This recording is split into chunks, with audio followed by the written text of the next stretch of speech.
ओम साई राम। श्री साई सच्चरित्र अध्याय 39।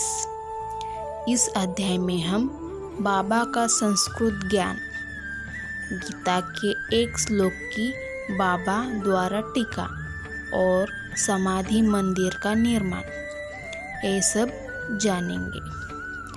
शिरडी के सौभाग्य का वर्णन कौन कर सकता है।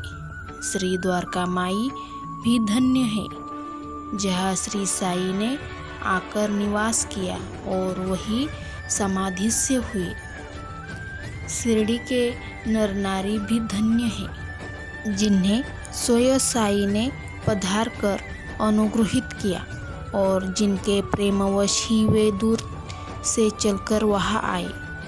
शिरडी तो पहले एक छोटा सा ग्राम था, परंतु श्री साई के संपर्क से विशेष महत्व पाकर वह एक तीर्थ क्षेत्र में परिणित हो गया।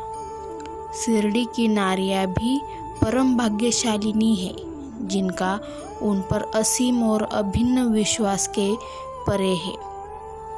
आठों पहर स्नान करते, पीसते, अनाज निकालते, गृह कार्य करते हुए वे उनकी कीर्ति का गुणगान किया करती थी। उनके प्रेम की उपमा ही क्या हो सकती है। वे अत्यंत मधुर गायन करती थी, जिससे गायकों और श्रोतागण के मन को परम शांति मिलती थी। बाबा द्वारा टीका। किसी को स्वप्न में भी ज्ञात न था कि बाबा संस्कृत के भी ज्ञाता है। एक दिन नाना साहेब चांदोरकर को गीता के एक श्लोक का अर्थ समझाकर उन्होंने लोगों को विस्मय में डाल दिया। श्री देव को इस विषय की प्रथम सूचना नाना साहेब चांदोरकर वेदांत के विद्वान विद्यार्थियों में से एक थे। उन्होंने अनेक टीकाओं के साथ गीता का अध्ययन भी किया था तथा उन्हें अपने इस ज्ञान का अहंकार भी न था। उनका मत था कि बाबा संस्कृत भाषा से सर्वथा अनभिज्ञ है, इसलिए बाबा ने उनके इस भ्रम का निवारण करने का विचार किया।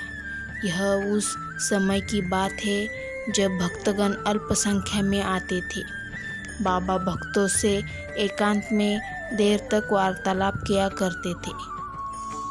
नाना साहेब इस समय बाबा की चरण सेवा कर रहे थे और अस्पष्ट शब्दों में कुछ गुनगुना रहे थे।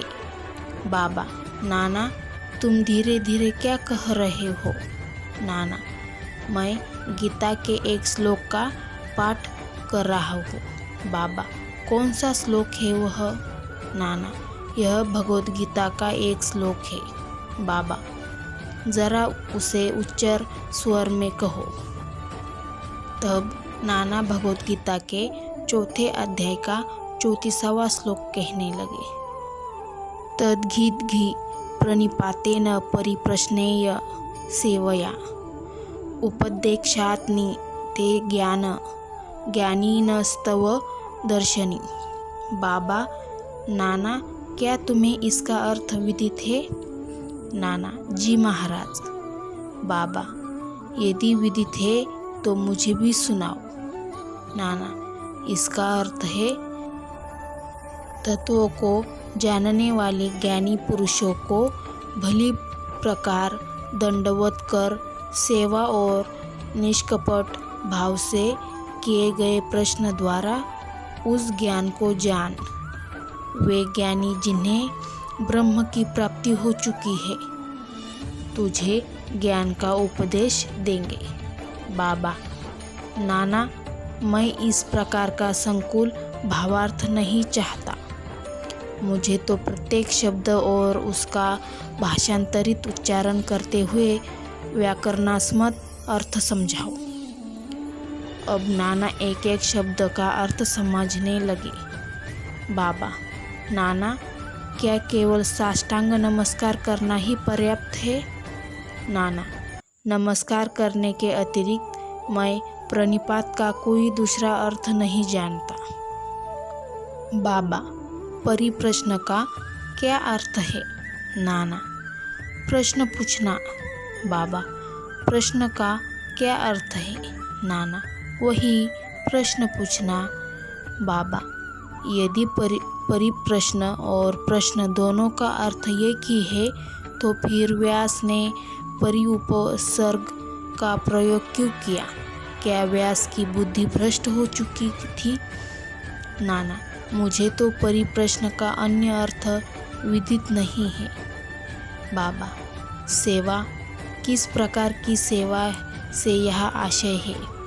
नाना, वही जो हम लोग सदा आपकी करते रहते हैं। बाबा, क्या यह सेवा पर्याप्त है? नाना, और इससे अधिक सेवा का कोई विशिष्ट अर्थ मुझे ज्ञात नहीं है। बाबा, दूसरी पंक्ति के उपदेक्षित से ज्ञान में क्या तुम ज्ञान शब्द के स्थान पर दूसरे शब्द का प्रयोग कर इसका अर्थ कह सकते हो? नाना, जी हाँ। बाबा, कौन सा शब्द? नाना, अज्ञानम। बाबा, ज्ञान के बजाय उस शब्द को जोड़कर क्या इस श्लोक का अर्थ निकलता है? नाना, जी नहीं। शंकर भाष्य में इस प्रकार की कोई व्याख्या नहीं है। बाबा, नहीं है तो क्या हुआ? यदि अज्ञान शब्द के प्रयोग से कोई उत्तम अर्थ निकल सकता है तो उसमें क्या आपत्ति है? नाना, मैं नहीं जानता कि उसमें अज्ञान शब्द का किस प्रकार प्रयोग होगा। बाबा, कृष्ण ने अर्जुन को क्यों ज्ञानियों या तत्वदर्शियों को नमस्कार करने, उनसे प्रश्न पूछने और सेवा करने का उपदेश किया था? क्या स्वयं कृष्ण तत्वदर्शी नहीं थे? वस्तुतः स्वयं ज्ञान स्वरूप। नाना, जी हाँ, वे ज्ञानावतार थे, परंतु मुझे यह समझ में नहीं आता कि उन्होंने अर्जुन से अन्य ज्ञानियों के लिए क्यों कहा। बाबा, क्या तुम्हारी समझ में नहीं आया? अब नाना हतप्रभ हो गए। उनका घमंड चूर हो चुका था। तब बाबा स्वयं इस प्रकार अर्थ समझाने लगे। ज्ञानियों को केवल साष्टांग नमस्कार करना पर्याप्त नहीं है। हमें सद्गुरु के प्रति अनन्य भाव से शरणागत होना चाहिए। केवल प्रश्न पूछना पर्याप्त नहीं। किसी कुप्रवृत्ति या पाखंड या वाक्य जाल में फंसाने या कोई त्रुटि निकालने की भावना से प्रेरित होकर प्रश्न नहीं करना चाहिए। वरन प्रश्न उत्सुकतापूर्वक केवल मोक्ष या आध्यात्मिक पथ पर उन्नति प्राप्त करने की भावना से ही प्रेरित होकर करना चाहिए। मैं तो सेवा करने या अस्वीकार करने में पूर्ण स्वतंत्र हूँ। जो ऐसी भावना से कार्य करता है वह सेवा नहीं कही जा सकती। उसे अनुभव कराना चाहिए कि मुझे अपने शरीर पर कोई अधिकार नहीं है। इस शरीर पर तो गुरु का ही अधिकार है और केवल उनकी सेवा के निमित्त ही वह विद्यमान है। इस प्रकार आचरण करने से तुम्हें सद्गुरु द्वारा ज्ञान की प्राप्ति हो जाएगी, जैसा कि पूर्व श्लोक में बताया गया है। नाना को यह समझ में नहीं आ सका कि गुरु की किस प्रकार अज्ञान की शिक्षा देते हैं। बाबा, ज्ञान का उपदेश कैसा है? अर्थात भविष्य में प्राप्त होने वाली आत्मानुभूति की शिक्षा। अज्ञान का नाश कराना ज्ञान है। अंधकार नष्ट करने का अर्थ प्रकाश है।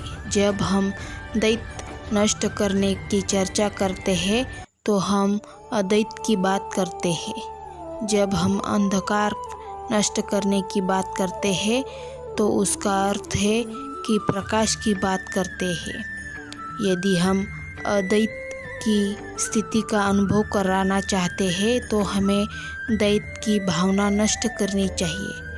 यदि अद्वैत स्थिति प्राप्त होने का लक्षण है, द्वैत द्वैत में रहकर अद्वैत की चर्चा कौन कर सकता है?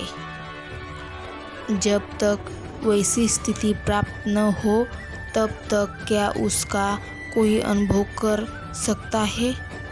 शिष्य श्री सद्गुरु के समान ही ज्ञान की मूर्ति है।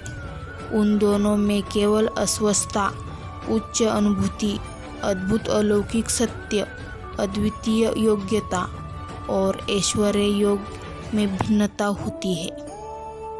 सद्गुरु निर्गुण निराकार सच्चिदानंद है। वस्तुतः वे केवल मनुष्य जाति और विश्व के कल्याण के निमित्त स्वेच्छापूर्वक मानव शरीर धारण करते हैं, परंतु नर देह धारण करने पर भी उनकी सत्ता की अनंतता में कोई बाधा उपस्थित नहीं होती। उनकी आत्मोपलब्धि, लाभ, दैविक शक्ति और ज्ञान एक से रहित है। शिष्य का भी तो यथार्थ में वही स्वरूप है, परंतु अगिनत जन्मों के कारण उसे अज्ञान उत्पन्न हो जाता है और उसी वे वशीभूत होकर उसे भ्रम हो जाता है तथा अपने शुद्ध चैतन्य स्वरूप की विस्मृति हो जाती है। गीता का अध्याय 5 देखो। अज्ञानेनावृत्त ज्ञानतेन मुहुर्मुहुः जन्मवतः। जैसा कि वहाँ बताया गया है, उसे भ्रम हो जाता है कि मैं जीव हूँ, एक प्राणी हूँ, दुर्बल और असहाय हूँ। गुरु इस अज्ञान रूपी जड़ को काटकर फेंक देता है और इसलिए उसे उपदेश करना पड़ता है। ऐसे शिष्य को जो जन्म जन्मांतरों से यह धारणा करता आया है कि मैं तो जीव, दुर्बल और असहाय हूँ, गुरु सैकड़ों जन्मों तक ऐसी शिक्षा देते हैं कि तुम ही ईश्वर हो, सर्वशक्तिमान और समर्थ हो। तब कहीं जाकर उसे किंचित मात्र भास होता है कि यथार्थ में मैं ही ईश्वर हूँ। सतत भ्रम में रहने के कारण ही उसे ऐसा भास होता है कि मैं शरीर हूँ, एक जीव हूँ तथा ईश्वर और यह विश्व मुझसे एक भिन्न वस्तु है। यह तो केवल एक भ्रम मात्रा है जो अनेक जन्म धारण करने के कारण उत्पन्न हो गया है। कर्मानुसार प्रत्येक प्राणी को सुख दुख की प्राप्ति होती है। इस भ्रम, इस त्रुटि और इस अज्ञान की जड़ को नष्ट करने के लिए हमें स्वयं अपने से प्रश्न करना चाहिए कि यह अज्ञान कैसे पैदा हो गया, वह अज्ञान कहाँ है, और इस त्रुटि का निर्देशन कराने को ही उपदेश कहते हैं। अज्ञान के नीचे लिखे उदाहरण हैं। मैं एक जीव प्राणी हूँ, शरीर ही आत्मा है। ईश्वर, विश्व और जीव भिन्न भिन्न तत्व है। मैं ईश्वर नहीं हूँ, शरीर आत्मा नहीं है। इसका अबोध, इसका ज्ञान न होना कि ईश्वर, विश्व और जीव एक ही है। जब इन त्रुटियों को उसे निर्देशित नहीं कराया जाता, तब तक शिष्य को यह कभी अनुभव नहीं हो सकता कि ईश्वर, जीव और शरीर क्या है, उनमें क्या संबंध है तथा वे परस्पर भिन्न है या अभिन्न है अथवा एक ही है। इस प्रकार की शिक्षा देना और भ्रम को दूर करना ही अज्ञान का ज्ञानोपदेश कहलाता है। अब प्रश्न यह है कि जीव जो स्वयं ज्ञान मूर्ति है, उसे ज्ञान की क्या आवश्यकता है? उपदेश का हेतु तो केवल त्रुटि को उसकी दृष्टि में लाकर अज्ञान को नष्ट कराना है। बाबा ने आगे कहा है, प्रणिपात का अर्थ है शरणागति। शरणागत होना चाहिए। तन मन धन से कृष्ण अन्य ज्ञानियों को और क्यों संकेत करते हैं। सद्भक्त के लिए तो प्रत्येक तत्व वासुदेव है। गुरु अपने भक्त के लिए कृष्ण है और गुरु शिष्य को वासुदेव मानता है और कृष्ण इन दोनों को अपने प्राण और आत्मा। श्री कृष्ण को विदित था कि ऐसे अपने अनेक भक्त और गुरु विद्यमान हैं, इसलिए उनका महत्व बढ़ाने के लिए श्री कृष्ण ने अर्जुन से ऐसा उल्लेख किया। समाधि मंदिर का निर्माण। बाबा जो कुछ कराना चाहते थे उसकी चर्चा वे कभी नहीं करते थे, प्रत्युत आसपास ऐसा वातावरण और परिस्थिति निर्माण कर देते थे कि लोगों को उनका मंथर परंतु निश्चित परिणाम देखकर बड़ा आचस्मा होता था। समाधि मंदिर इस विषय का उदाहरण है। नागपुर के प्रसिद्ध लक्षाधिपति श्रीमान बापू साहेब बुटे सह कुटुंब शिरडी में आए रहते थे। एक बार उन्हें विचार आया कि शिरडी में स्वयं का एक वाड़ा होना चाहिए। कुछ समय के पश्चात जब वे दीक्षित वाड़े में निद्रा ले रहे थे तो उन्हें एक स्वप्न हुआ। बाबा ने स्वप्न में आकर उनसे कहा कि तुम अपना एक वाड़ा और एक मंदिर बनाओ। श्यामा भी वही शयन कर रहा था और उसने भी ठीक वैसा ही स्वप्न देखा। बापू साहेब जब उठे तो उन्होंने श्यामा को रुदन करते देखकर उससे रोने का कारण पूछा। तब श्यामा कहने लगा, अभी मुझे एक स्वप्न आया था कि बाबा मेरे बिल्कुल समीप आए और स्पष्ट शब्दों में कहने लगे कि मंदिर के साथ वाड़ा बनाओ, मैं समस्त भक्तों की इच्छाएं पूर्ण करूँगा। बाबा के मधुर और प्रेमपूर्ण शब्द सुनकर मेरा प्रेम उमड़ पड़ा तथा गला रुध गया और मेरी आँखों से अश्रुओं की धारा बहने लगी, इसलिए मैं जोर से रोने लगा। बापू साहेब बुट्टी को आश्चर्य हुआ कि दोनों के स्वप्न एक ही है। धनाढ्य तो वे थे। उन्होंने वाड़ा निर्माण करने का निश्चय कर लिया और श्यामा के साथ बैठकर एक नक्शा खींचा। काका साहेब दीक्षित ने भी उसे स्वीकृत किया और जब नक्शा बाबा के समक्ष प्रस्तुत किया गया तो उन्होंने भी तुरंत स्वीकृति दे दी। तब निर्माण कार्य प्रारंभ हो कर दिया और श्यामा की देखरेख में नीचे मंजिल तहखाना और कुआं बनकर तैयार हो गया।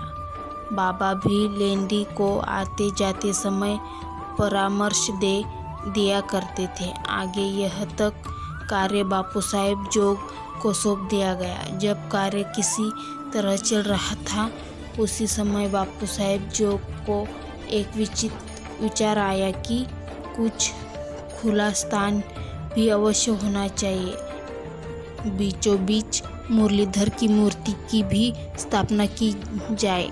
उन्होंने अपना विचार श्यामा को प्रकट किया तथा बाबा से अनुमति प्राप्त करने को कहा। जब बाबा वाड़े में पास से जा रहे थे तभी श्यामा ने बाबा से प्रश्न कर दिया। श्यामा का प्रश्न सुनकर बाबा ने स्वीकृति देते हुए कहा कि जब मंदिर का कार्य पूर्ण हो जाएगा तब मैं स्वयं वहां निवास करूंगा।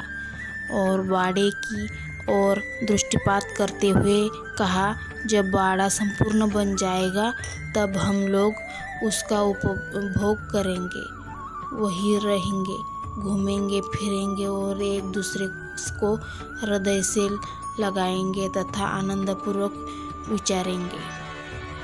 जब श्यामा ने बाबा से पूछा कि क्या यह मूर्ति के मध्य कक्ष की नींव के कार्य आरंभ का शुभ मुहूर्त है, तब उन्होंने स्वीकारात्मक उत्तर दे दिया।